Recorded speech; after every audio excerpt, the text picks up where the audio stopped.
السلام عليكم ورحمة الله وبركاته أحبائي جميعا، يا رب تكونوا بخير. المرة اللي فاتت زي ما وعدتكم إن احنا هنتكلم عن أبطال وعظماء التاريخ الإسلامي اللي التاريخ كله تجاهلها، واللي فيه شخصيات كتير جدا مننا ما نعرفهاش أو نعرف عنها حاجة، وكان أولى بينا إن احنا نرجع بسيرة هؤلاء العظماء عشان نتخذهم قدوة وعبرة لينا نتعلم منهم دروس كتير. النهاردة أنا اخترت شخصية بصراحة هي شخصية من التاريخ الإسلامي المعاصر، وشخصية بصراحة لقيتها مهمة جدا جدا إن احنا نعرفها. ما ينفعش نكونوا شخصية زي دي ما نعرفهاش، لأنها من الشخصيات العظيمة جدا في التاريخ الإسلامي المعاصر الواجب علينا كلنا إن احنا نعرفها. الشخصية دي يا جماعة كانت موجودة في شمال الإفريقي، وكان الراجل ده هو أسد الريف المغربي، وكان عملاق من عمالقة المغرب، هو الأمير محمد ابن عبد الكريم الخطابي. الأمير محمد عبد الكريم الخطابي ده اتولد في مدينة أغادير عام 1883 في قبيلة من قبائل الأمازيغ البربر لشيخ قبيلة يدعى عبد الكريم الخطابي. الشيخ عبد الكريم الخطابي ده من صغر ابنه بدأ يهتم بيه جدا في تربيته، وبدأ يربيه تربية إسلامية صحيحة، فبدأ يعلمه اللغة العربية والقرآن الكريم منذ الصغر. وبعد كده بدأ يرسله إلى جامعة القرويين في مدينة فاس بالمغرب، تمام، عشان يتعلم الحديث وعشان يتعلم الفقه الإسلامي. وما هي إلا سنوات قليلة حتى أصبح الشاب محمد بن عبد الكريم الخطابي هو قضاة في مدينة من مدن المغرب برغم صغر سنه. في هذه الأثناء وفي هذه الأيام كانت ظروف المغرب العربي في ظروف أصعب من أن يتخيلها إنسان بصراحة يعني. فالظروف دي كانت ان الدول الأوروبية الاستعمارية أدركت ان بلاد المغرب العربي دي بالنسبة لهم زي الكابوس، لان كانت البلاد المغرب دي بالنسبة لهم مصنع لإنتاج الأبطال. فالبلاد دي خرج منها قبل كده أبطال دولة الموحدين، وأبطال دولة المرابطين، وأبطال التاريخ الإسلامي من كتائب النور بقيادة القائد الكبير طارق بن زياد المتجهة إلى أوروبا. فلذلك الدول دي أدركت أنها لازم تنهي هذا الكابوس ولازم تقضي عليه نهائيا. لذلك الدول دي اتحدت مع بعضها وبدأت تعمل مؤتمر، وجمعوا فيه 12 دولة أوروبية. المؤتمر ده كان اسمه مؤتمر الجزيرة الخضراء عام 1906 بقيادة 12 دولة أوروبية. والأول مرة في التاريخ، تخيلوا يا جماعة، عام 1906 إنها تتدخل أمريكا في السياسات الدولية، بذلك كسرت مبدأ مونرو والذي كان ينص على عدم التدخل الأمريكي في السياسات الدولية. تخيلوا يا جماعة، لحد 1906 أمريكا ملهاش الحق إنها تتدخل في أي سياسة خارجية. أمر غريب بصراحة. فيما بعد ذلك أو بعد نهاية المؤتمر اتفقت الدول الأوروبية على إنهاء هذا الخطر بتقسيم بلاد المغرب العربي إلى أجزاء. فقامت أسبانيا باحتلال شمال المغرب، وقامت فرنسا باحتلال الجنوب، وقامت ألمانيا وبريطانيا باحتلال مدن هنا ومدن هناك، حتى وأدركت بذلك أنها قد أنهت هذا الكابوس إلى الأبد. طبعا الشيخ عبد الكريم الخطابي وابنه محمد كان ليهم رأي تاني بعد اتفاق مؤتمر الجزيرة الخضراء. فقام الشيخ عبد الكريم الخطابي بدعوة كافة القبائل المتناحرة تحت راية الإسلام الوحدة، وقام بمراسلة السلطان العثماني في عاصمة الخلافة آنذاك. ولكن بعدها استطاعت أسبانيا بقتل الشيخ عبد الكريم الخطابي وباعتقال ابنه الشيخ محمد ابن عبد الكريم الخطابي. ولكن بعد حين من الأسر خرج الأمير محمد بن عبد الكريم الخطابي ليكون من رجال الريف ومن رجال القبائل جيش صغير من 3000 مقاتل. كون بيهم جيش صغير كده من 3000 مقاتل عشان يقاوم بيهم هذا الاحتلال. فابتكر في الوقت ده فن من فنون القتال العسكري قائم على المباغتة وأسلوب القر والفر، وكان هو أول من استخدمه في التاريخ الحروب العسكري، وكان يدعى بأسلوب حرب العصابات. وكان ثوار العالم بعد ذلك اتعلموه من الأمير محمد بن عبد الكريم الخطابي حتى استخدموه في الثورة، زي الثورة كانت في كوبا لما تشي جيفارا اتعلم من الأمير الخطابي هذا الأسلوب. ثم ابتكر أسلوبا آخر اتعلمه القائد بتاع فيتنام كان اسمه هوشيمنا، اتعلم أسلوب جديد برضو من الأمير الخطابي، وكان الأسلوب ده عبارة عن حفر الخنادق الممتدة حتى سكنات العدو. وبذلك الأسلوب وبذلك المهارة العسكرية اللي كان يتحلى بها هذا القائد العظيم إن هو يكبد الأسبان العديد من الخسائر في كل يوم من أيام القتال، وكان يكبدهم العديد من الخسائر. فجبني يوم من الأيام وكانت في معركة مهمة، ياريت كلنا نحفظ تاريخ أو على الأقل اسم المعركة دي، معركة أنوال الخالدة، حيث أرسل ملك أسبانيا الملك ألفونسو الثالث عشر جيش من مدريد كامل بقيادة صديقه الجنرال سيلفستري، جيش نظامي مكون من 60,000 مقاتل بدباباتهم وطياراتهم عشان يحاربوا 3000 مقاتل فقط في معركة أنوال الخالدة. ودي حاجة من الحاجات اللي احنا كلنا نفتخر بيها في التاريخ الإسلامي المعاصر، لما يكون عندنا جيش صغير بدائي من 3000 مقاتل يحاربوا جيش عظيم كبير بمعدات قوية وطيارات كانت في ذلك الوقت كانت متقدمة، انه يحارب جيش في هذا الحجم.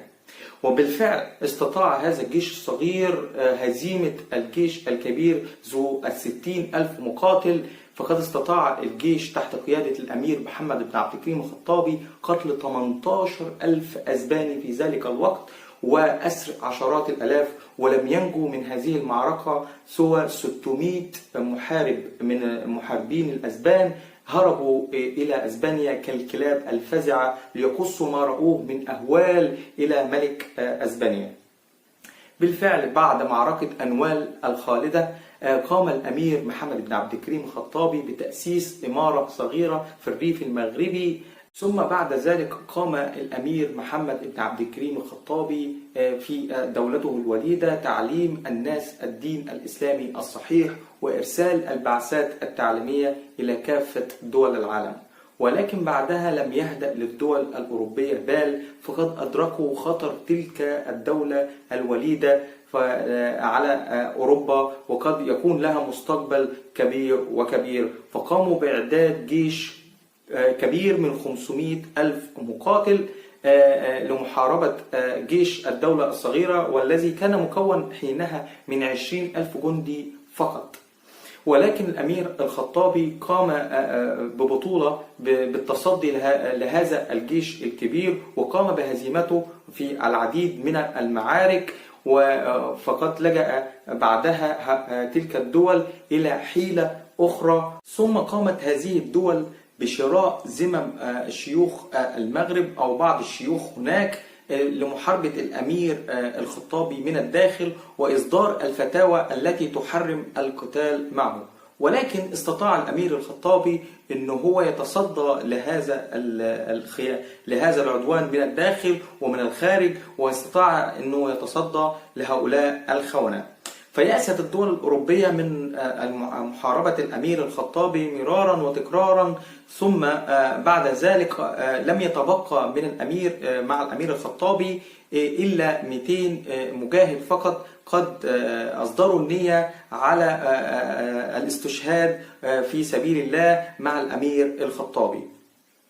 ثم بعد ذلك كانت الطائرات الأسبانية والفرنسية تلقي على المدنيين الغازات السامة والكيماوية، ولكن تصدى هؤلاء 200 جندي مع الأمير الخطابي في هذه الحرب الشرسة.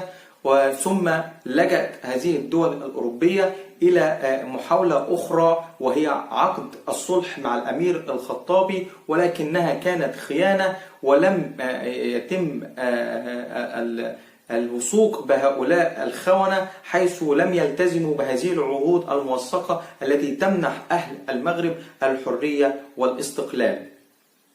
وبعد ذلك نجح هؤلاء الخونة في القبض على الأمير الخطابي وإرساله إلى جزيرة في مجاهل المحيط الهندي، في جزيرة هناك ليس لسنة أو لاثنين ولكن ل20 سنة قضاها هذا المقاتل في الأسر. ولكن كيف استطاع النجاة من هذا الأسر بعد 20 سنة؟ في يوم من أيام عام 1947 وصل رسالة سرية لعبد الرحمن باشا عزام، وكان هو أول أمين عام لجامعة الدول العربية، رسالة سرية قادمة له من المقاتلين العرب في اليمن.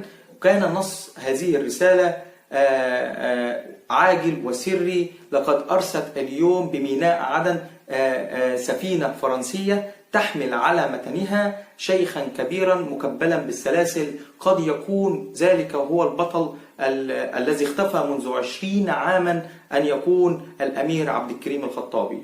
وما أن فرغ عبد الرحمن باشا عزام من قراءة هذه الرسالة فطلب على الفور مقابلة مستعجلة مع الملك فاروق، وبالفعل قابل الملك فاروق في قصر الحكم آنذاك، واجتمع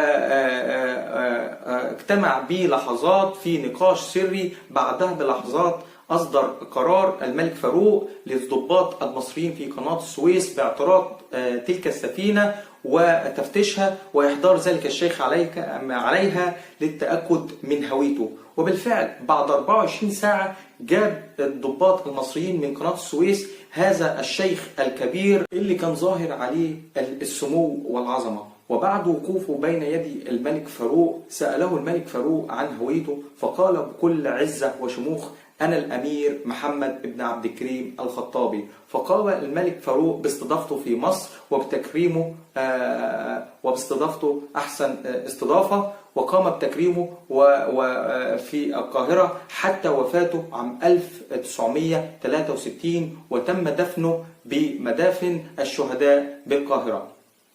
ولكن يا جماعة الموضوع كان محزن جدا ان احنا ما نعرفش شخصية عظيمة زي دي. طبعا كلنا نعرف السائر الشيوعي الكبير تشي جيفارا اللي الكثير من شبابنا بيعلقوا صوره وبيتخذوه قدوة، ولكن يا جماعة احنا مش ده اللي احنا ناخده قدوة زي تشي جيفارا السائر الشيوعي. كان أولى أن احنا نعرف الأمير محمد بن عبد الكريم الخطابي الذي أتى له جيفارا إلى القاهرة، حيث قال له: أيها الأمير، لقد جئت إلى القاهرة خصيصا لكي أتعلم منك. تخيل جيفارا اللي احنا كلنا نعرفه والعالم كله يعرفه جه للقاهرة بالخصوص عشان يتعلم من السائر العظيم المسلم الشيخ محمد بن عبد الكريم الخطابي رحمة الله عليه.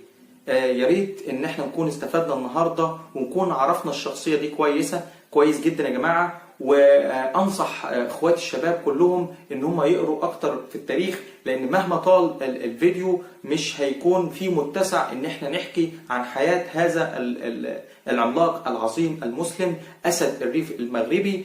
ففي كتاب انا ممكن انصح به للقراءه السريعه لمعرفه تلك الشخصيات، كتاب الأستاذ جهاد الترباني 100 من عظماء الإسلام غيروا مجرى التاريخ. يا ريت يا جماعة نلجأ للتاريخ الإسلامي، نحاول نقرأ، هنعرف أكتر، هنستمتع، هناخد دروس وعبر.